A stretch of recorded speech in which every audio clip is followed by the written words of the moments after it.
Good morning. So we were learning yesterday that the shtar has to be examined by the witnesses, and it's important to write with a consistent font and a consistent writing, so that that you minimize the possibility of forgery in the shtar. You can't make the letters too close together, because that would imply that someone has squeezed in a word. You shouldn't make the letters too far apart from each other, because that could cause someone to squeeze in something, to put in something that wasn't previously there. And so it's important to try and have a consistency of writing.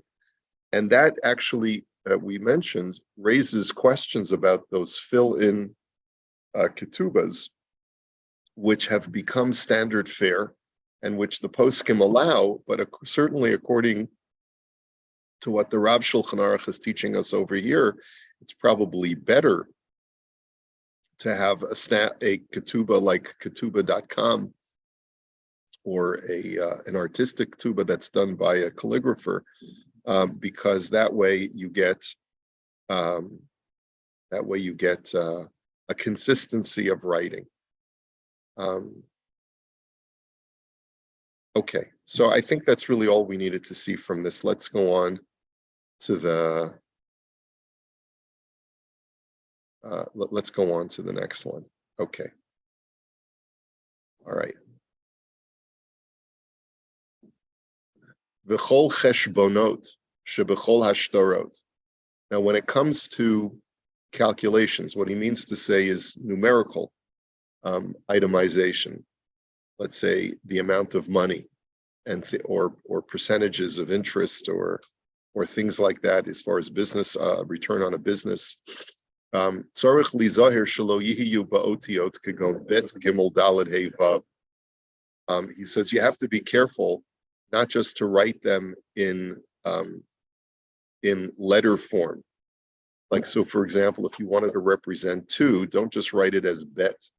If you want to represent 3, don't just write it as gimel, or just 1, 2, or 3 numerals. He says, especially in the Hebrew language, it's easy to forge letters that represent numbers. You could always turn a bet into a chaf, so a 2 could become 20, or you could change a gimel into a nun, so that 3 could become 50. Midalid reish, you could turn a dalid into a reish, so that 4 could become 200. Umehei chet, and you could change a hey into a chet, so that 5 would become 8. O kuf, or it could turn into a hey could turn into a kuf very easily, just by elongating that letter. So 5 could turn into 100. Umivav zayin, a vav could easily be turned into a zayin. V'chein kol kayotze bahen b'sha'ar otiot b'chol kitav. And the same thing is true with other letters in any language. The chol shtar sheyachol lihizdayef pasul, afal pi shelo nizdayef. Any shtar that can be forged, even before it's forged, it's pasul.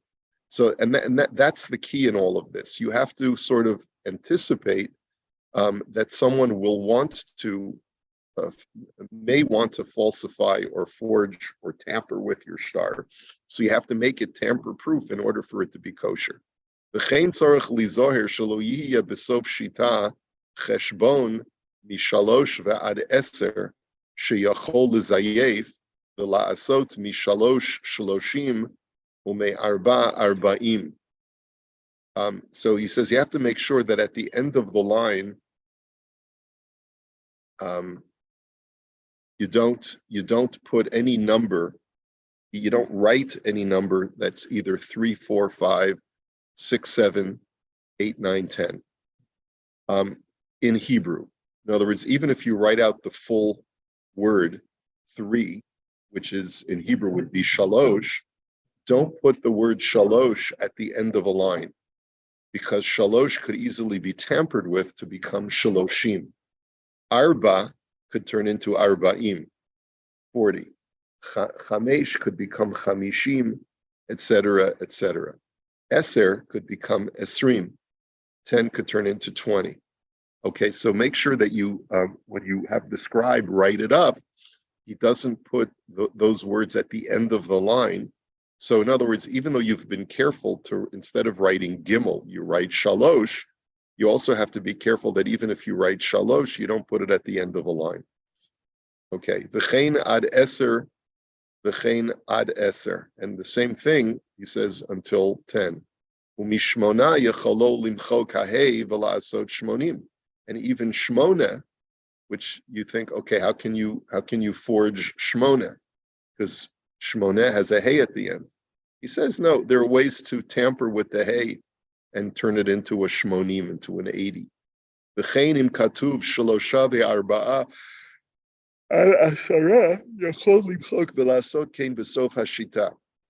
And similarly, even if the number, the numeral is written as shalosha and not shalosh, it could still be tampered with and become shaloshim. You could figure out a way to erase or manipulate the letter hey at the end and turn it into shaloshim. There are ways to do it. Or let's say what you could do is shalosha, you could turn the hey into a mem, final mem, and then just fit a little yud in there. So there's all these tricks. He basically says, so try to avoid putting that at the end of the line. The im nizdamin lo echad mecheshbonot elu besof shita yachzor v'yichtavenu shenit berosh shita. And if it turns out that as the sofer is writing, he gets to the end of the line and he writes the word shalosh, then what you should do is he should write it a second time on the following line at the beginning of the line. Or in other words, to say, it says that, so the final sum is shalosh, that is shalosh. So it goes over to the next line. So again, all of these are just simple examples of how, try to make your shtar as tamper-proof as possible. Because if it becomes, and by the way, if you notice, when we write a ketuvah and we do a fill-in, so the Masader Kedushin is supposed to draw a line at the end of the witness's signatures or wherever there's a blank space. Why does he do that? Because he's got to make the ketubah tamper-proof, right? He's got to make sure that no one can fill in extra words afterwards. So all of that is extremely important from a halachic standpoint. Exactly. Exactly. Yeah. People don't write checks anymore, do they? Yeah. We also write numbers and words. So that yes, change both to match, and then it's harder to change both. That's right. It's just exactly. I don't even know if I actually, the only checks that I wrote this year so far were my son's tuition checks. They wanted post-dated checks. They're still doing old school. But even that has changed for many places. in some ways yeshiva is old school. Don't know anyway. Okay, I guess. Okay. Okay, so let's look at the Imrei Yaakov. The Ad Eser, from 3 to 10, even when you write the whole word out, it's subject to tampering if it's at the end of the line. Aval yachol lichtov besof hashita tevat achad asar. You could write 11 at the end of a line, achad asar, below chayshinan sheyizayef le'esrim. He says, because one could argue echad esrim, which is one way of saying 21. Because no, he says, you don't have to worry about that.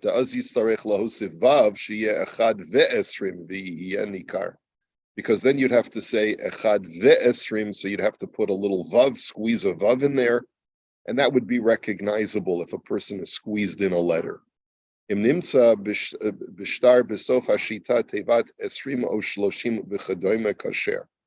Now, b'di'evet, if there is a number like 20 or 30 that appears at the end of a shtar, esrim shloshim, then b'di'evet it is kosher. V'lo chayshin on shem hayakatuv eser o shalosh v'nizdayev. And we don't have to worry after the fact that perhaps this was forged and it was originally, instead of esrim, it was eser, or instead of shaloshim, it was originally shalosh. The chazak al ha'idim sha'asu kahogin v'lo hayuchotim alavim hayinichtav eser o shalosh. He says, because we have to assume that the witnesses were cautious about this, and they knew the halacha, that you should not sign on a shtar that says just shalosh at the end of the line. So if it does say shaloshim, we have to assume that when it was signed with the knowledge that it was shaloshim and not shalosh, and then later tampered. Okay? He says, Yachol limchok, it's possible to erase, let's say, the word shalosha, you'd have to erase the letter hey, and then fill it with a yud mem. He says, the mechikat ot beklaf lo minkara. And he says, the reason why you have to be suspicious is because erasure on parchment is not that recognizable, which is something that's, I question whenever you erase something on, I guess, in a Sefer Torah, there are times when a scribe has to erase. And what he does, he scrapes off the letters, and there is a little bit of scraping off of the parchment itself, but usually parchment is thick enough to endure a little bit of erasure. The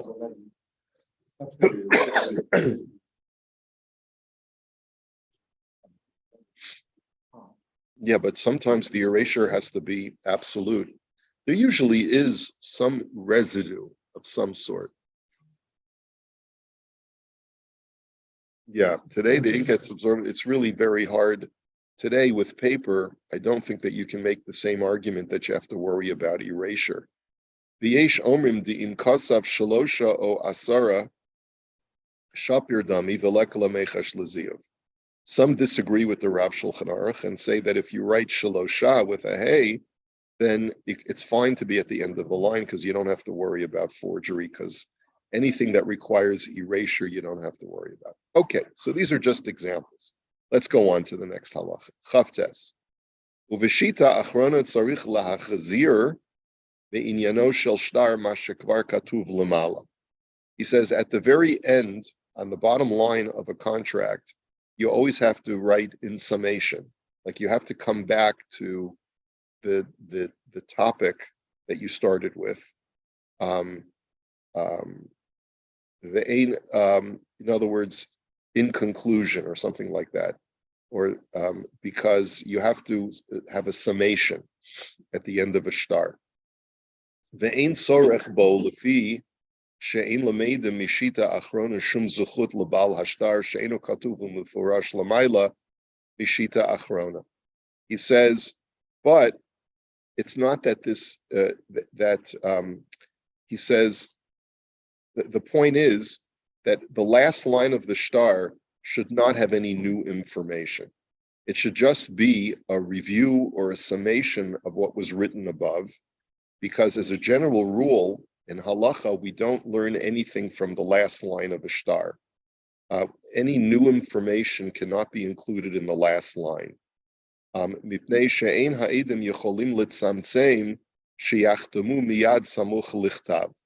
And the reason why this halacha was instituted is because it's not feasible for the witnesses to make sure that they get their signature exactly just under the bottom line. And therefore, he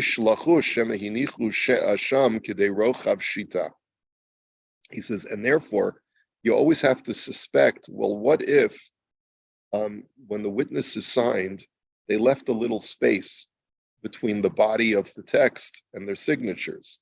So you have to actually make sure that the bottom line does not have anything new. Like, for example, in a ketubah, we say, Kol zed nasa b'deya shalema, the kanina min shnei hanitzadim, and you put the names of the chassan and the kala,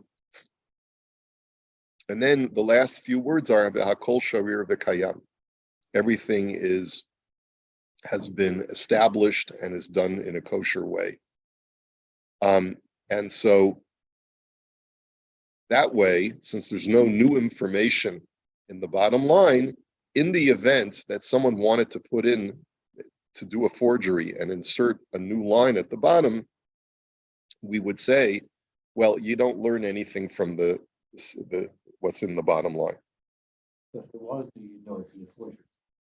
Yeah, if there was any new information in the bottom line, we would suspect forgery.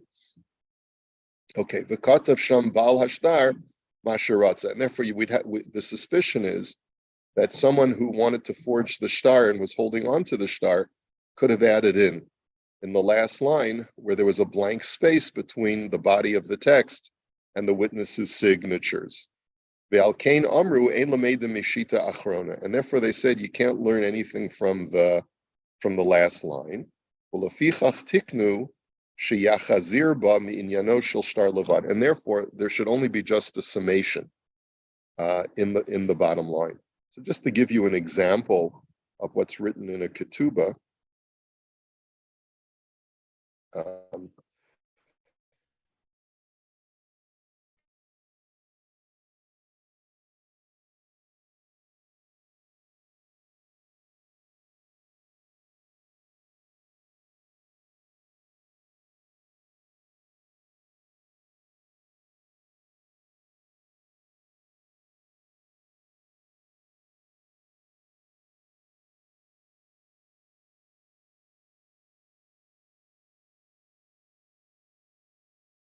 Did Zoom cut out for you guys?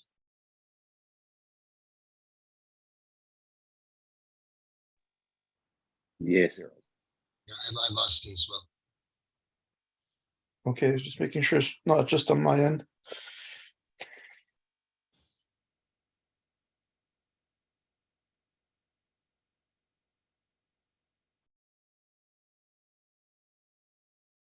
Okay, you're back. Sorry, guys. How long was I gone for? Like 10 seconds. Oh, okay. All right, good.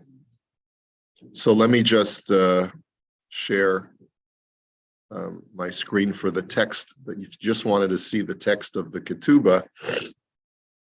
The text of the ketubah is at the very end of the ketubah, we say vikanina, that a kinyan was made, min, and then we just repeat the names of the chassan and the kala that had already been enumerated above. Okay?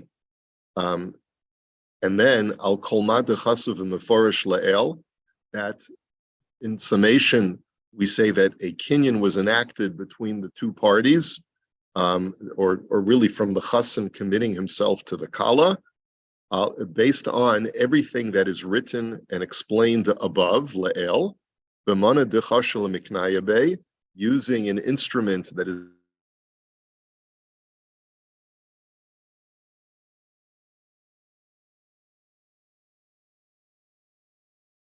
of the ketubah. And that way, if there's a little bit of space between the witnesses' signatures and the whatchamacallit and the Cut out again when you're saying using the instrument. What'd you say after saying using the instrument? we use everything was done based on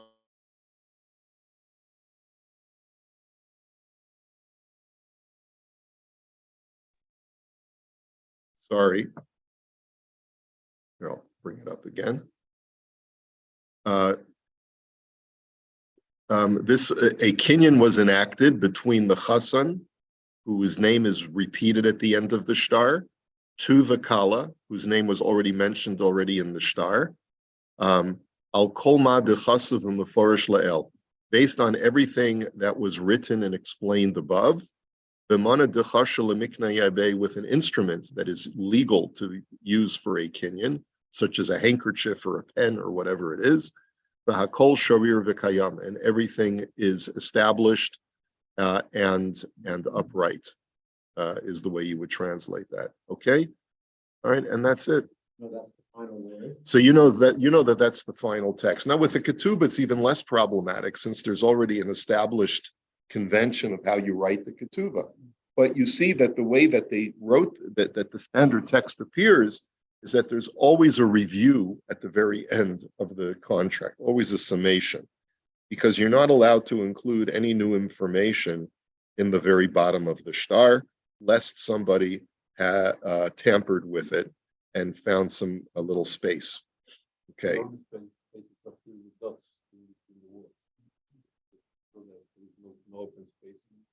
Yeah, sometimes they do that. Sometimes. You have little dots in between.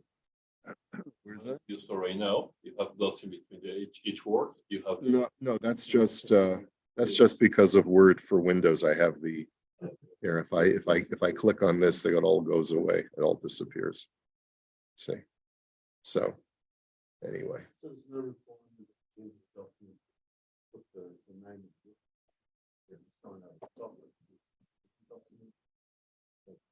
Sometimes you have a kind of like with my contract for record reading, put the name at the bottom of who's going to sign it, with a gap above, and then sign it, and above, and a gap below. So there's no requirement for that in the start. Yeah, right. You don't need to have their names written out in block print. Well, no, there is a line for them to sign, but even when there's a line for them to sign, what if a guy writes his name very small? So he leaves space above there. There's some blank space. That's the issue that we're concerned about. And remember, this is of greater concern in days when everything was handwritten. I suppose it's a problem here in our world today as well, because there's such a sophistication with reproduction of print that in theory a person could take a document that's already been signed by witnesses and take it to bring it to a laser printer and figure out a way to align a new line of text and stick it in there, and it might even look like it belongs there, right? So you don't want to have that even in today's world either. The final document Yeah. Somebody else gets that, you've got a date stamp that was signed in its original form. And then Yeah, so I think for every technology, there's a technology fix. that's true. That's true.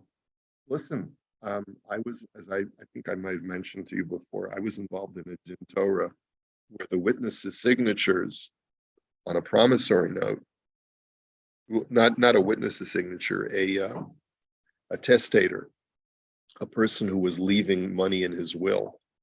I was a trustee on an estate, a multi-million-dollar estate, and a charity came forward and said, we have promissory notes for that this man made a promise to give us a gift to our charity before he died. And here are the promissory notes, and here's his signature. And the lawyer for the estate said, it can't be. He never told me about it. And this is his final will. And these are the charities that he chose. And even the charity that came forward with the promissory notes was listed as one of the charities that was in the original will document. And so we had to hire the trust. The trust had to hire forensic analysts to be able to either verify the signature or to suggest that it was a forgery. And they testified in Basin that there were serious problems and they suspected forgery. And it was on that basis that a charity? Really?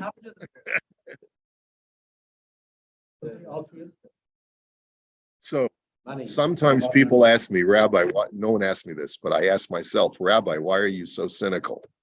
Because you see a lot over the course of life when you live in Orthodox organizational life. You see a lot, and maybe I've seen too much, but I've seen very poor behavior, even among rabbis with much longer beards than mine, and so and it's because of that I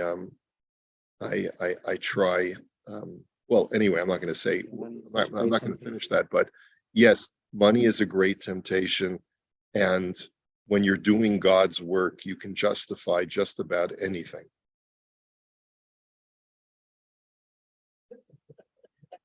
What? To oneself.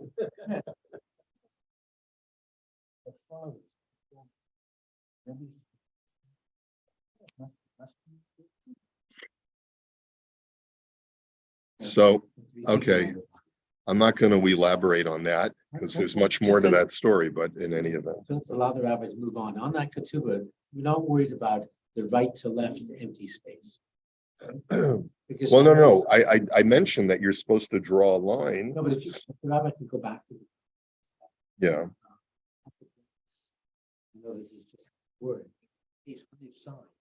There's all that blank space to the left of their signature. Well, like at the bottom. Yeah, because it says the word aid afterwards, after their So I'm just signature. saying, nothing- Yeah, if anything got filled in with the word aid afterwards, it wouldn't make any sense. Yeah. We would automatically know that that doesn't belong there. Yeah. Do you make a line after the signature? Yeah. Oh, you do? Oh, If there's any blank space between their name and the word aid, we definitely put that in. Draw a line somewhere, right?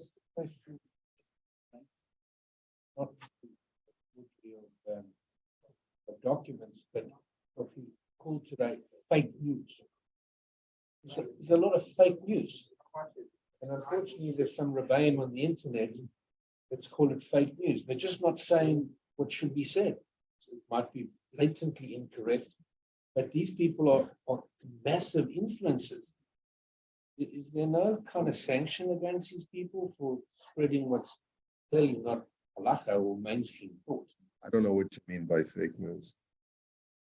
Well, there are people who say cause of COVID is this or that or the next, or the cause of the Holocaust is this or that or the next. So you get people saying things, but it influences so many people that it causes craziness.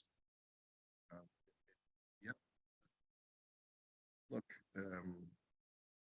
no, there's no central authority. There's no way to sanction people. There's no way to really control what a rogue rabbi is going to say or do. It just becomes word of mouth among rational people, not to align themselves with Rabbi so and so. Right. That's all. Yeah. Well, I think it's an indication that there are many people within any ethnic community who are looking for something to latch their faith on. And sometimes what they're looking for to latch their faith on is very shallow.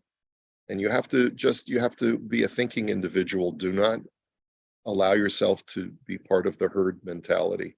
Always question what's right and what's not right. Always say to yourself, hold on a second, is this really legit? And don't just because Rabbi so-and-so said it or a group of rabbis signed their name, don't be so quick to go along with it until you've had a chance to digest it, think about it, and so forth. Okay, let me just finish.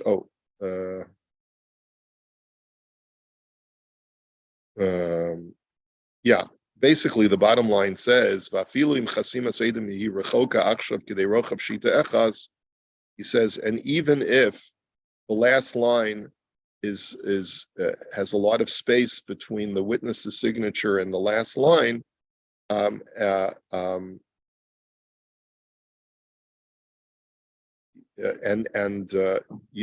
anyway, we'll finish this halacha Mirz Hashem tomorrow. Okay, so we'll do the Imrei Yaakov Mirz Hashem. Okay, take care.